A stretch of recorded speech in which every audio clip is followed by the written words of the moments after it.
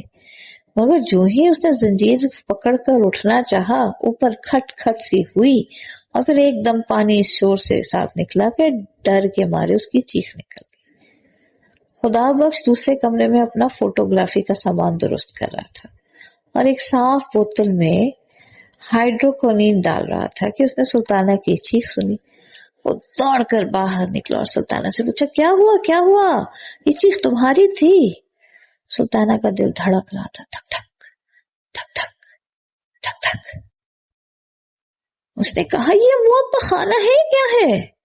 یہ ریل گاڑی کی زنجیر پر کی طرح کیا لٹکا رکھی ہے؟ میری کمر میں درد تھا، میں نے کہا چلو اس کا سہارا لے لوں گی، پر اس موئی زنجیر کو تو چھیڑنا تھا کہ وہ دھماکہ ہوا کہ میں تو ان سے کیا کہوں.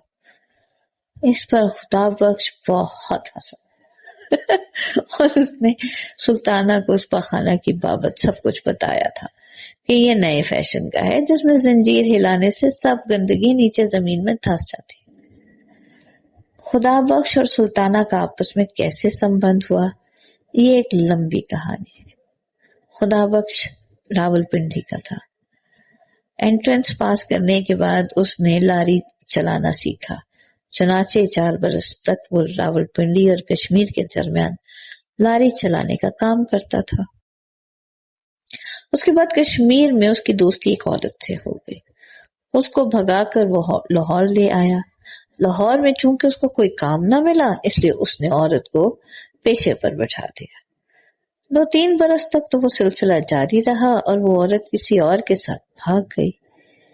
خدا بخش کو معلوم ہوا کہ وہ امبالہ میں ہے. وہ اسی کی تلاش میں امبالہ آیا جہاں اس کو سلطانہ مل گئی. سلطانہ نے اس کو پسند کیا، چنانچہ دونوں کا سمبند ہو گیا. خدا بخش کے آنے پر ایک دم سلطانہ کا کاروبار چمک اٹھا. عورت چونکہ ضعیف الاعتقاد تھی، اس لیے اس نے سمجھا کہ خدا بخش بڑا بھاگوان ہے جس کے آنے سے اتنی ترقی ہو گئی. چنانچہ اس خوش اعتمادی نے خدا بخش کی وقت اس کی نظروں میں اور بڑھا دی. خدا بخش آدمی محنتی تھا، سارا دن ہاتھ پہ ہاتھ رکھ کر بیٹھنا پسند نہ کرتا تھا. چنانچہ اس نے ایک فوٹوگرافر سے دوستی پیدا کی جو ریلوے اسٹیشن کے باہر منٹ کیمرے سے فوٹو کھینچا کرتا تھا. اس لیے اس نے فوٹو کھینچنا سیکھ لیا. پھر سلطانہ کے 60 روپے لے کر کیمرہ بھی خرید لیا. آہستہ آہستہ ایک پردہ بنوایا، 2 کرسیاں خریدی اور فوٹو دھونے کا سب سامان لے کر اس نے اپنا علیحدہ کام شروع کر دیا. کام چل نکلا. چونکہ اس نے تھوڑی ہی دیر کے بعد اپنا اڈا امبالے چھاونی میں قائم کر دیا، یہاں وہ گوروں کے فوٹو کھینچتا رہتا. 1 مہینے کے اندر اندر اس کی چھاونی کی متعدد گوروں سے واقفیت ہو گئی. چنانچہ وہ سلطانہ کو وہیں لے گیا. یہاں چھاونی میں خدا بخش کے ذریعے کئی گورے سلطانہ کے مستقل گاہک بن گئے اور اس کی آمدنی پہلے سے دگنی ہو گئی. سلطانہ نے کانوں کے بندے خریدے، 5.5 تولے کے 8 کنگنیاں بھی بنوا لی، 10-15 اچھی ساڑیاں بھی جمع کر لی. گھر میں فرنیچر وغیرہ بھی آ گیا. قصہ مختصر یہ کہ امبالہ چھاونی میں بڑی خوشحال تھی. مگر ایک نہ جانے خدا بخش کے دل میں کیا سمائی کہ اس نے کہا دلی جائیے گا اور جانے کی ٹھان لی. سلطانہ انکار کیسے کرتی جبکہ خدا بخش کو اپنے لیے بہت مبارک خیال کرتی تھی. اس نے خوشی خوشی دلی جانا قبول کر لیا، بلکہ اس نے یہ بھی سوچا کہ اتنے بڑے شہر میں جہاں لاٹ صاحب رہتے ہیں ان کا دھندا اور بھی اچھا چلے گا. اپنی سہیلیوں سے وہ دلی کی تعریف سن چکی تھی. پھر وہاں حضرت نظام الدین اولیاء کی خانقاہ تھی جس سے اسے بے حد عقیدت تھی. چنانچہ جلدی گھر کا بھاری سامان بیچ باچ کر خدا بخش کے ساتھ دلی آ گئی. یہاں پہنچ کر خدا بخش نے 20 روپے ماہوار پر ایک چھوٹا سا فلیٹ لے لیا جس میں دونوں رہنے لگے. ہاں جی، ہم نے تو پڑھنا شروع کیا منٹو، اور حسب روایت اور حسب ضرورت اور سب حسب سب کی تاغید کے